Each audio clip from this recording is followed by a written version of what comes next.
Hey everyone, and welcome to episode 2 of That Gives Me Anxiety. I'm recording this on Tuesday, April 13th. It's a beautiful night down here in Charleston. The move down here from Brooklyn has been so fun. It really is so nice down here. Though the mosquitoes are certainly as advertised. I feel like they can sense all the quarantine snacking I've been doing, as if my blood has butter in it. As I'm recording this, I have the New York Rangers playing the Devils, big Rangers fan. But all right, let's talk about this episode's topic, flying. I can't pinpoint the part in my life or the specific flight where I started to get really anxious on planes, but it happened. I don't know if it's the loss of control or for some reason I start thinking if I'm going to die in this plane, all the things I didn't get to do or accomplish becomes this moment where I truly think about my own mortality. And that wasn't always the case. I remember flying for family vacations and as a kid and not really having a problem at all. Someone who shares my anxiety related to flying is my friend Laura Hankin. She's a comedian and an author. And so you're going to hear my interview with Laura, where we talk about our fear of flying and how it makes us anxious. And to help shape our conversation, I'll feature clips from an interview I did with Tom Bunn.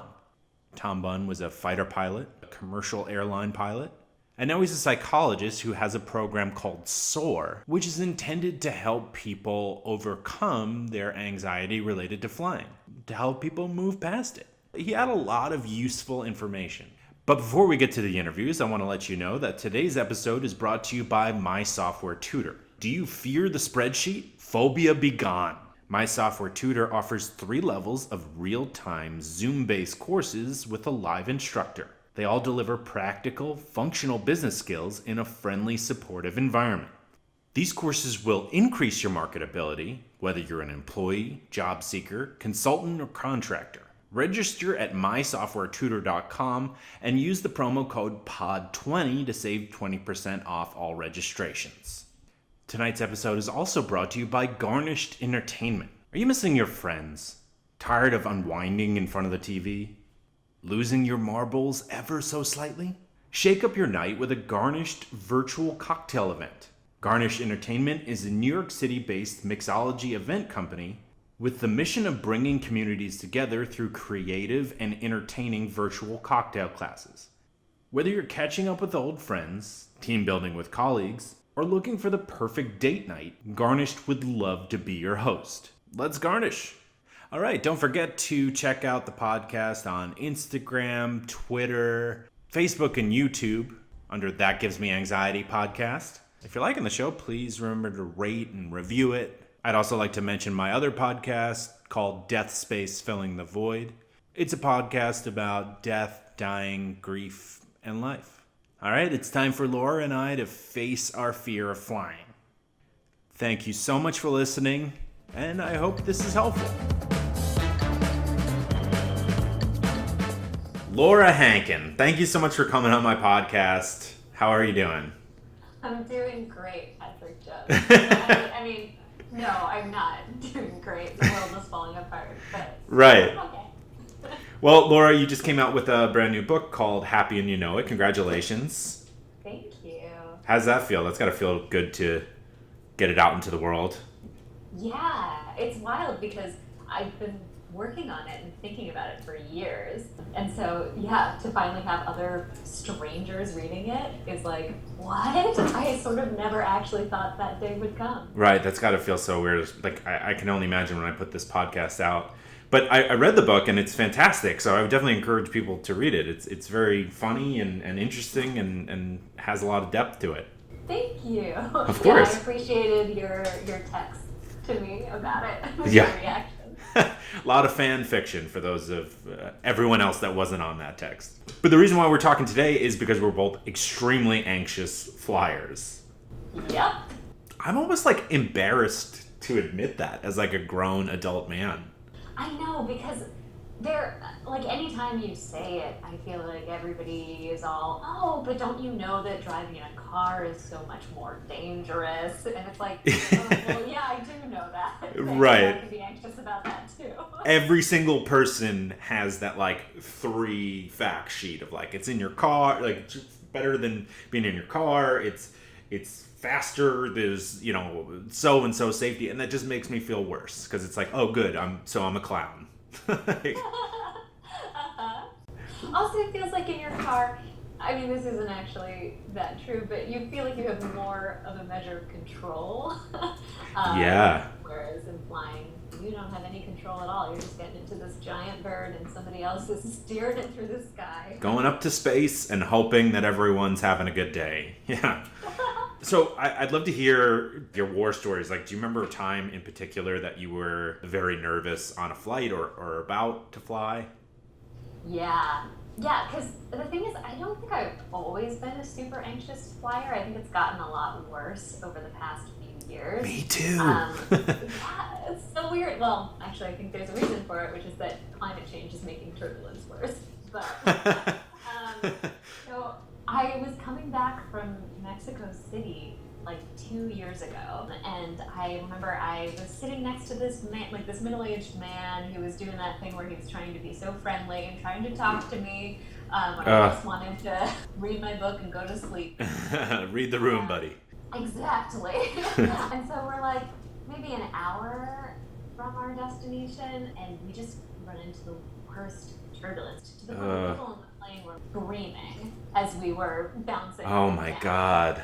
Yeah, and it was just sort of like, we still have so much more in this flight to go, and I don't know if this turbulence is going to stop. And I feel like normally on a plane, if that sort of thing is happening, they'll make an announcement about like, oh, don't worry, this is totally normal. Like, we know we're going to be going. We see this all the time.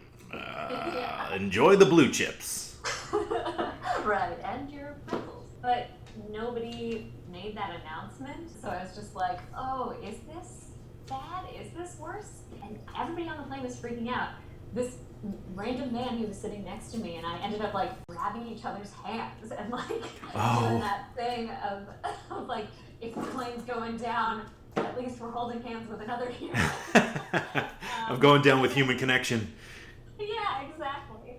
And he was actually great. He was like, don't worry, it's going to be okay. And then it was fine. Like, we landed just fine. Plane didn't crash. But I feel like ever since then, I've been so anxious. Well, in those moments, too, your anxiety begins to, like, ramp up so fast and it just becomes like a runaway train. Yeah, well, what are your war stories? Well, there's so many at this point, but one time in particular, it was the first flight I had taken with my girlfriend Jamie, and I briefly slipped it into the conversation that I'm an anxious flyer, but I'm trying to be tough. I'm trying to be like, oh yeah, it doesn't bug me. And then the plane's starting to take off, and I'm just stiff as a board, holding on to the armrests, and just for no reason, she just tries to grab my hand as couples do, and like I flip over my hand because she recoils in like horror, and my palm, you could see like the beads of sweat like everywhere, and it was just like it was just so embarrassing to be like, here it is, this is my flight anxiety. Hate those takeoffs. Well, that's why you gotta go on vacation with a person so you can like really see them if they're True, right? Really vet them. Like, are you gonna torture me about this, or are we gonna work together? Yeah. Was she good about it? Was she like? Oh yeah, she was very good about it. Now even then we laughed about it and continue to laugh about it. And when we flew back from Ireland last year, there was a lot of turbulence over the ocean, and now she just like smacks my knee and be like, "You doing all right there, buddy?" And it's helpful because it's just like. You're writing down like in any relationship, it's like, oh yeah, you gonna get me on this? You gonna make fun of me here? Like, I'm taking a note to get Jamie back. Yeah. But it's always helpful to have somebody else who you're next to who can just be like, whatever, this stuff happens. Like, right. Don't worry too much. Right. Well, with that in mind, I interviewed, his name is Tom Bunn, and he's now a therapist with a group he calls SOAR, which helps people who are anxious flyers. But he was a fighter pilot and a commercial airline captain for many years. And it's very interesting to hear him speak about just like how bored he was with flying commercial planes, which makes me feel comfortable that he's just like, I flew fighter jets, man. Give me a challenge, you know? Oh, good. Yeah, I guess I like imagining that our pilots are like, yeah, whatever, I can do this in my sleep. Right. All right, well, let's go to the first clip and find out a little bit more about Tom Bunn. Great. Joining the podcast now is Mr. Tom Bunn. He's a commercial airline captain, as well as a licensed therapist and creator of the program SOAR. Tom, did I miss anything there? No, you've got it. That's what we do. We try to help people who, when they get on an airplane, are ready to get off right now. Yeah, right. Oh my gosh. Which I'm certainly one of those people. So I'm thrilled to be talking to you and kind of picking your brain, because as an anxious flyer, I feel silly for having that. You could think of it as irrational. I don't think it's even fits. I want you to answer me honestly. You know, you've flown many years in your life. Have you ever been nervous with turbulence? Turbulence is not a problem. Flying fighters, if you weren't afraid, you didn't understand the situation. It was a really, really stressful situation. I'd imagine. What's it like captaining a large plane in terms of responsibility? And the cockpit has to be so beautiful, the things you must have seen up there. Well, yeah, the first time I was in the cockpit in an airliner was when I joined Pan Am. And the first job I had was not piloting, but navigating. So you sit at a table in the back of the cockpit. So the first actual time I was doing a flight in my navigator training, I was back there at the panel and I saw that the captain and the co-pilot were doing their checklist, and their fingers were just flying and turning switches, flipping things. And I thought, God, I'll never be able to do that. Yeah. A couple of years later when I was getting trained to do co-piloting, initially you start out at a pace that's comfortable, but without even knowing it, you get faster and faster and faster until you're doing the same thing that you once thought was impossible. That's great. Flying with airlines is, in the air, it's kind of boring, but sometimes you get to go to interesting places. Takeoffs and landings are interesting because to do a really easy, smooth, you have to concentrate and use your skills. But during cruise, it's really not anything, not challenging for sure. Well, that's nice to know. Yeah, it is nice to know it's not challenging. Yeah. Actually, what are some of the things you worry about when it comes to flying? I think a big thing for me has been like being powerless. That sounds crazy. You're just describing the amount of training that goes into becoming a pilot, and why can't I submit to the fact that there are people, if I'm going to get open heart surgery, I trust that the doctors and the surgeons are going to have all the tools and education that they need to take care of that. But in a plane, it feels so. Well, you see, you're meeting the pilot. I'm sorry, you're meeting the surgeon, and that changes the game a little bit.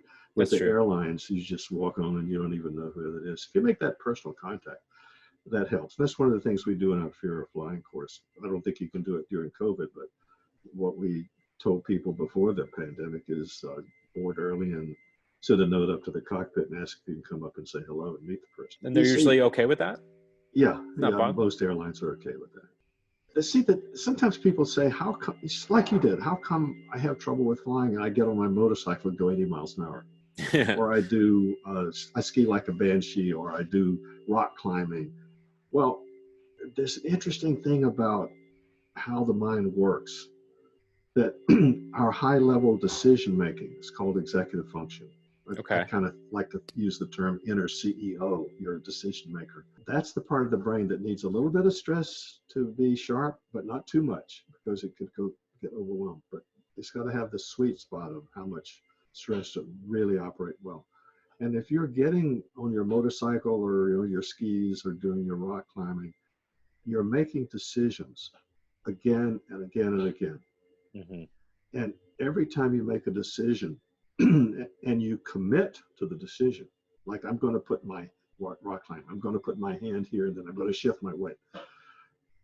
When you make that decision and you commit to it, you send a signal to the amygdala. This is what I'm doing. I know that there's risk here, but I'm taking the risk. It's a done deal. So shut the hell up and don't bother. That's So when hilarious. you make that commitment, you tell the amygdala, you know what you're doing, stay the hell out of the picture. And so you can control the amygdala if you have control of the situation and you make the commitment about what you're going to do. You can't make up your mind what to do, then you don't kill off the possibility of anxiety. But if you can say, this is what I'm doing, period, end of story, it's a done deal. The amygdala says, I give up, I give up, I can't do it. Right. It reminds me of the plot of Top Gun where Tom Cruise is just like, hey, I'm doing this and I'm the best and I know what I'm doing. Mhm. And like, his superiors are like, well, you shouldn't be doing, you know what? You are too talented. Well, yeah, I remember that scene where he's talking to Kelly, what's her name? And she's talking about you should think, do this. And he says, hey, if you take time to think, you're dead. Right. And that's the thing. You want to be able to reach a point of expertise where you don't even have to think. Yeah. Man, how bored did he seem with commercial air travel? I know, it's wild. I mean, I guess with so many things, when you first start out, you're like, I'm never going to figure out how to do this. And then once you've done it a million times, it's like, yeah, whatever. Right, totally. It was interesting that he was like, yeah, the part that does actually still require a bit of concentration is taking off and landing. Because that's always the part where I'm the most anxious on the flight, unless we run into a big Totally. like turbulence. And he did share a message off camera or off audio where he was like, yeah, a flight or a fire in an engine at takeoff is a really, really bad thing that it's not insurmountable though, which was nice. He was like, yeah, there's a checklist, which is also odd to think that like, it's like, all right, step one. Okay. Step two, but there's like a procedure for almost everything in a plane, which is comforting. That's good. Yeah, I'm glad you told me that because when you said like a fire, I was like, Patrick, I thought I was coming on this podcast to get over my flight anxiety. Add another thing to But something else that was interesting was exactly what you were saying about opportunities where you're making active choices. You mentioned your car. He mentioned that in a motorcycle. As you're making specific choices, even if they're risky, you can quiet down your anxiety because the right amount of chemicals are flooding your brain, and that helps you reach peak performance. Yeah, and when you're on a plane, or I thought that your reference to surgery was really good. Like you're just putting your trust in a person that you don't really know, and like a system that you don't really understand. It's scary sometimes. Yeah. What are your thoughts on getting on the plane early and going up to the pilot? I feel like I would probably never do that. Yeah. Me either. Yeah, I don't know. It almost feels like maybe you would feel a little safer if you met the pilot beforehand and got to see them as a real person and they got to see you. So you knew that they were like going to do their job well because they knew that a real human was out. Right, especially if they're like, hey, let me see your wallet, and you look through for like pictures of their kids or something, or Yeah. So why do you get out of bed in the morning? Like, what love drives your life? Yeah, maybe like from now on when we go on planes, we should introduce ourselves to the pilots beforehand. We should find out everything about them, and we should tell them like why we're such special cargo. Yes. So that they gotta do an extra good job to keep us safe. Absolutely. So the next clip is where Tom starts to give some different ways of looking at anxiety and specifically flight anxiety. And it was pretty interesting for me to hear. And I think I've already started to implement what he instructed me to do. So my hope is that it will help you and others as well. So here we go. Woo! You've touched on aspects of the brain a little bit, but I'm curious, what's going on inside the brain when we're feeling anxious during a flight or anxious in general? We have a system called the sympathetic nervous system. Mm-hmm. And what happens is when stress hormones are released, it revs us up. Mm-hmm. And now with your car, you could just stop producing gas to the engine, With humans, we could stop producing stress hormones and we just coast to a stop or to a slower speed. We'd get relaxed over time, but it takes a couple of minutes. Yeah. If you need to slow down rapidly, we have a braking system. It's called the parasympathetic nervous system. You see, we got the sympathetic system revs us up, parasympathetic system revs us down. Para means against. Okay. The problem is this. To get the parasympathetic nervous system to work, you have to have an app for it. Sure. And that app is not built in. It's developed. And it's developed based on how you, as a little kid, were calmed by another person. Interesting. The things about another person that calm a baby, and if you look back, you'll know what they are. The mom presents her face to the baby with her smiling, soft, loving eyes. She talks to the baby. The baby doesn't understand those words, but the baby does get a calming reaction to the quality of her voice. Right. And the third thing is touch, being held. And so if you get good, reliable, consistent calming as a kid, sooner or later you kind of catch on. Yeah. And what happens is when you're upset and your mom's not there, it's happened so many times, maybe by the time you're a year and a half old, you say, oh, she'll be here in a minute. And you start imagining her showing up. And the neat thing is the imagination of her face activates the calming system. You imagine you're going to hear her talk to you. That's the second thing, activates your calming system. And you picture, oh, she's going to pick me up. Oh, it's going to feel so good. Yeah. And thinking of it actually does the job. So now you've built in that expectation. And then if she does come in and fulfill your expectation, if this happens a few times, you build in the programming that you need for your app. But look what could happen. You expect mom to come in, and by the time she gets there, your imagination of her showing up has calmed you. So she gets there and she says, hey, you were just screaming your head off, and here I am to take care of you, and you're fine. Stop it. And walks away. Sounds perfectly logical, but it doesn't reinforce the expectation. The kid doesn't get the app software. So you fast forward all the way to being an adult, and about 40% of us don't get good software to activate the calming system. So here's what happens with humans. When the amygdala, that's the part of the brain that releases stress hormones, if it notices something that could be a threat, that it thinks is a threat. For example, an easy one, you're walking through the woods, you see an S-shaped things on the ground, you stop in your tracks before you even can see it, because the amygdala can do that to you, can stop you before you actually process it consciously that there's a snake there. Interesting. And you're gonna feel the effect of those stress hormones. They're gonna grab your attention. Here's the problem. Your ability to think cannot operate when you're highly stressed. That is, put it this way, when you've got a lot of stress hormones running through your body. Why is that? Is it just blocking? All the way back to 1908, Dotson and Yerkes, two psychologists at Yale, found out that you need a little bit of stress hormones to wake you up, to get you going, and a little bit more is fine, a little bit more is fine. But if you keep adding stress hormones, you end up falling off a cliff, and you've got no ability to function. So if you have an emergency situation and you get stress hormones and it grabs your attention, you need something that's going to silence the bell. You need something that's going to override those stress hormones to down-regulate you enough so that you can think clearly.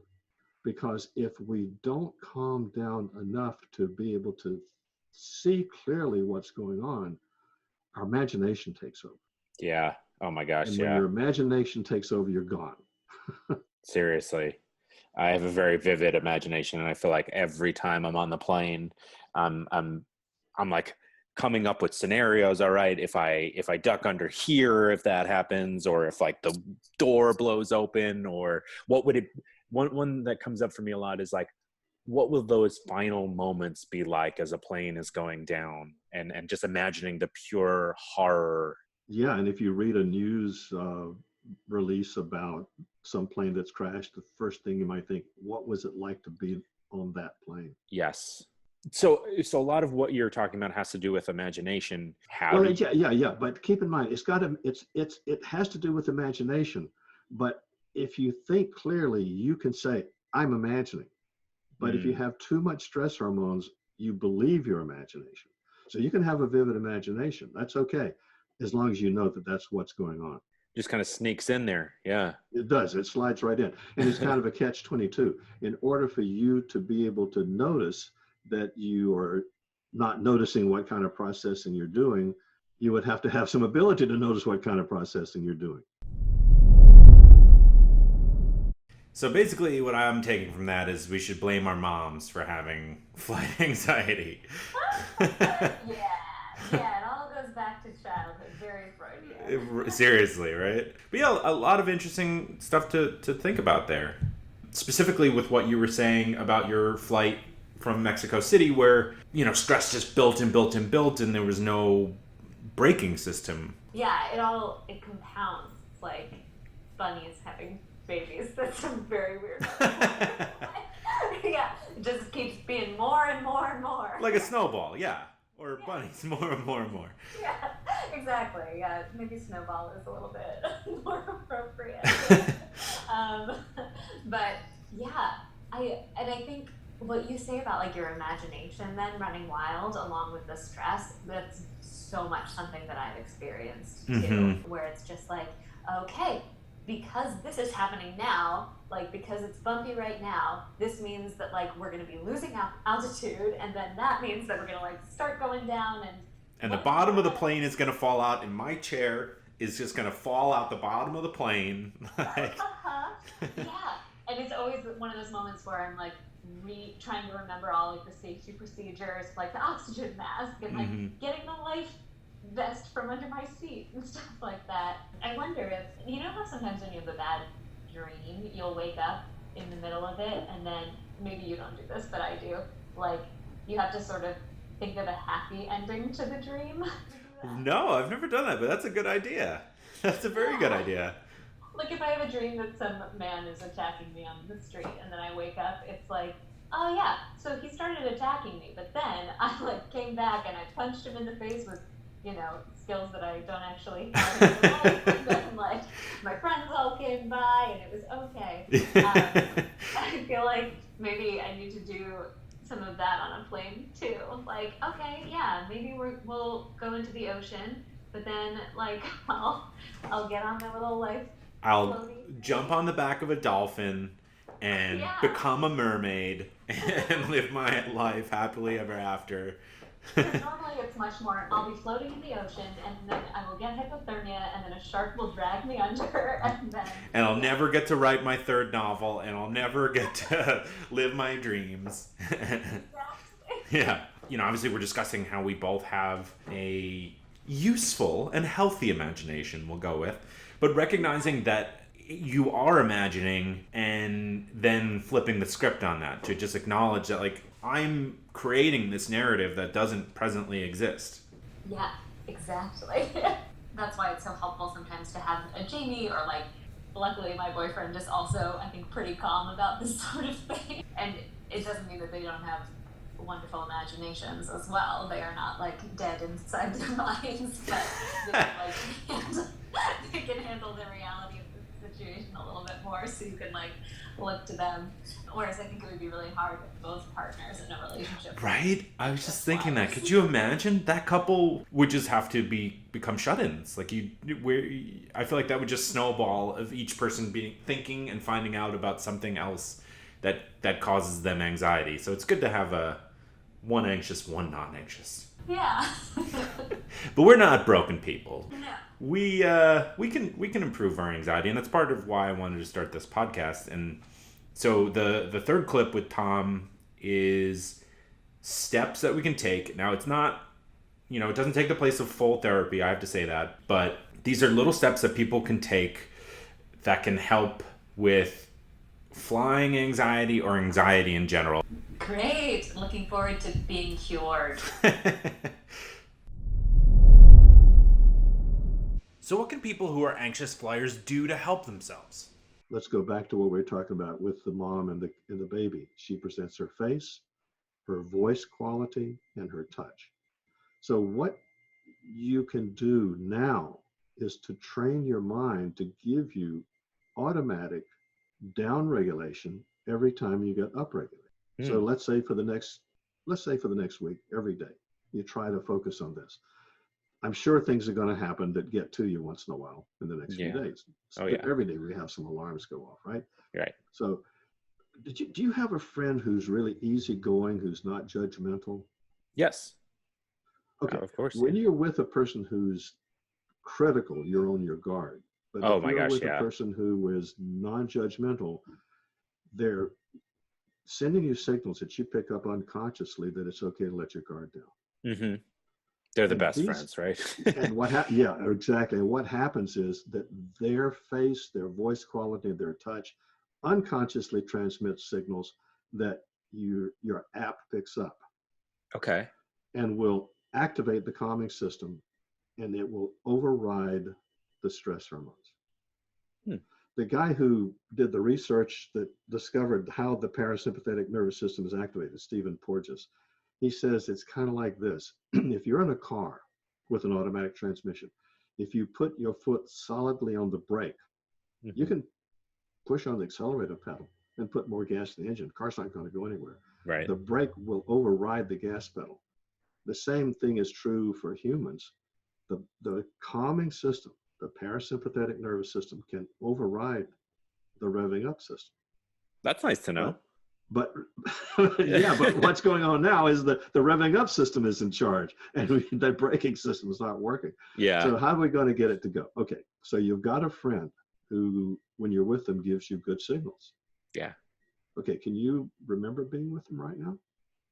What their face looks like? Yeah.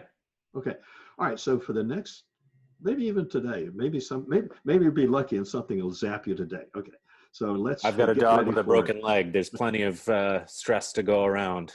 Oh, geez. Okay. Yeah. So the next time something happens and you realize you just got a little bit of stress hormones or a lot of stress hormones, pretend your friend just walked in the door Hmm. and says hello to you and comes over and gives you a high five or a handshake or a hug or whatever is appropriate for your relationship. Hmm. So do you see what we're getting? You get revved up. You Hmm. intentionally bring in your friend's face, your friend's voice quality, and your friend's touch. Go back to the baby. Baby's upset. Mom gives the baby her face, her voice quality, her touch. And when the baby starts to imagine the mom's face, voice quality, and touch, starts to build a program.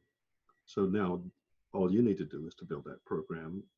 Okay. You want this to work automatically because see, you don't want to be able to depend on trying to remember to do it. You want to remember to do it now for the next few days intentionally, and it'll probably be a little clunky, but you want it to get smooth and built in so that every time you get revved up, you automatically get revved down. I'm very interested in trying that. I'm certainly an anxious person, and with the puppy with a broken leg, there's certainly a lot of things to be fearful of around here, and not to mention COVID. Yeah. Sure. So. Yeah. And so, well, you could take, for example, the thought, what if I get infected? Mm-hmm. When that thought comes to mind, it's likely to trigger some stress hormone. Yeah, for sure. Now, if it triggers enough stress hormones to keep you from noticing what kind of mental processing you're doing, your thought of getting COVID, your imagination of getting COVID can take over and you become sure that you're going to get it. Right. And that's the key difference in the level of anxiety that people feel who have good automatic downregulation of stress hormone versus don't have good automatic downregulation. Right. Oh man, that's so nice to know that there's like the Hoover Dam holding back all that anxiety inducing hormones from taking over. There's so much you hear about trying to reduce stress Mm-hmm. or trying to distract yourself or to not think certain things. That's a lot of work and it's probably not too successful. Yeah. This approach says, go ahead and think whatever you're going to think. that that goes back to what you were saying about remembering. I was watching a piece, I believe it was on CBS Saturday Morning, and was saying people are not getting the touch that they need during COVID, and that Mm-hmm. but that imagining or remembering a hug from the past could do the Could trick. do it. Yeah. But as far as to take it the next step, let's go to the things that bother you about COVID and attach it. Yeah. So when that thought comes to mind, you get protection rather than stress. I think I need to think through all of my friends to figure out which one would be like the most calming one to picture. Right? It's not only, who's your best friend, but it's like, who has the most calming demeanor that can make me not picture that I'm about to slam into a mountain? Yeah. And then the weird thing is like, do you tell this friend that they're the person that you think about when you're worried you're going to die in a plane? Do they immediately become your emergency contact too? Like, Yeah. that would be such an interesting admission. Just be like, hey man, when I get really nervous on planes, I think about your face and your handshake. Right. Yeah, and like hugging you if that's appropriate for our relationship. Right. So there's a few more things that I wanted to fill in that he said. So as far as going on a plane, he was mentioning having this all happen without you actually thinking of it. By doing these exercises ahead of time, you can have the down regulation kind of installed in your brain. So you want to plan about each point in a plane ride that caused you anxiety. So imagining the door closing, imagining you getting to your seat and thinking about, a friend's face, touch, and words. And so going through the whole process a few times in your head and installing that software is a main part of like what SOAR teaches. And he says you can also achieve those results with memories or thoughts that are oxytocin releasing. So those would be remembering times that you pet a dog or held a baby, or the embrace of someone you're in a sexual relationship with. So there's a bunch of different ways to go about this. Nice.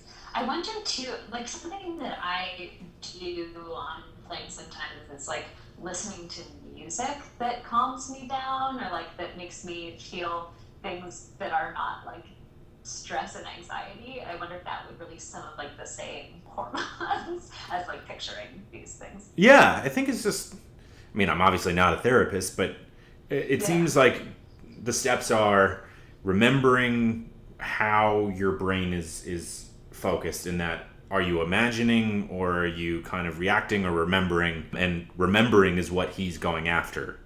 And so if you're remembering a soothing tone with music, or a friend's face, touch, and words, or remembering holding a baby or a puppy, and that should help you reset. And also just trying to install all of this before a stressful event happens. I've definitely been trying this out. I'm interested to hear your thoughts. How does this sound to you? Does this sound like something that you'd be open to trying, or? Yeah, it does. It's one of those things where, because of COVID, I'm not really sure the next time I'm going to get on a plane. I feel like I've had so many flights this year canceled. And so in a way, it feels like, will I ever be on a plane again? But I'm sure I will be. And so I could see like leading up to that flight, spending some time planning out like, okay, what am I going to think of? Let me really call up that memory in my mind now, and let me like think about the different, like what he was saying, the different parts of the journey. Yeah. In terms of, yeah. I would say too, I interviewed him last week, and I've had a few days to try these, remembering tactics. And I found them really helpful for really any stress-inducing moment to sort of just snap out of it for a second. I mentioned in the show, or I mentioned in the interview, that my dog Ollie has a broken leg, and he's having these moments where he's yelping, and that sends my anxiety levels through the roof. But you know, he ends up being fine, and you know, the doctors are telling us that he's just doing that because he likes the reaction that he gets, which adorable. Adorable and manipulative. Yeah. and taking a moment as those hormones have like flooded my brain, I've really noticed the difference of just like down regulation, and I begin to start thinking clearer again very quickly. So it's very interesting stuff, and I'm excited to continue to try it. Yeah, that does sound really helpful. For like, it almost feels like though I would be worried about taking like a memory or a thing that was super pure and lovely and using it in this moment, because then what if it got like tarnished and you started to like, what if the stress bleeds over a little bit too, and so you start associating that memory with like a little bit of stress. Yeah. Oh my gosh, that'd be awful. Or just like your favorite song that gets played over and over, and then you can't listen to it, so you can't think of this like really happy special moment in your life because it's like, oh, I've seen that too many times. Yeah, exactly. So I guess you gotta like switch it up and try new ones a lot. Well, hopefully we all have more than 4 happy memories from our lives to recall, so we can cycle through. Fingers crossed. Yeah. Fingers crossed. Yeah.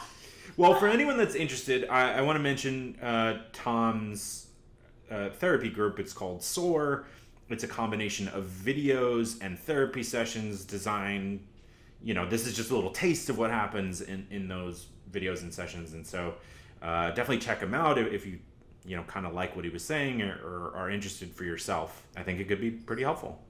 Laura Hankin, thank you so much for your time. Wonderful checking in with you, and I hope you're happy and staying safe during everything that's happening right now. And thank you for having me. I'm glad I got some new coping mechanisms. What could be better than that? Thank you so much for listening to today's episode. If you have a topic of something that gives you anxiety or something you're afraid of, please reach out and maybe we can turn it into an episode. And after this, I hope you're a little less afraid to fly. Take care.